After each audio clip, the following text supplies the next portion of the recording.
Sən tənbəl deyilsən. Sadəcə diqqətini nəticəyə yox, prosesə yönəltməlisən. Problemin kökü buradadır. Nəticəyə fokuslananda evi tam təmizləməliyəm, layihəni bitirməliyəm, bütün işi görməliyəm. Beynim bunu nəhəng bir yük kimi görür. Böyük, ağır və qorxuducu. Və sən qaçırsan, uzadırsan. Birazdan başlayaram deyirsən, telefona girirsən, sosial şəbəkələrdə vaxt öldürürsən.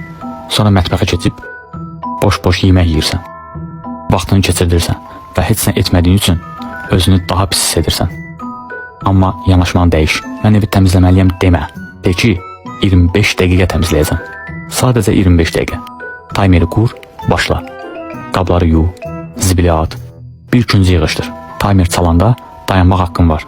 Amma çox vaxt dayanmayacaqsan. Bunu da bitirim deyəcəksən və 25 dəqiqə 40 dəqiqə çevriləcək. Sonra bütün ev yox, amma bir hissə təmizlənmiş olacaq. İrəliləyiş var. Fərq budur.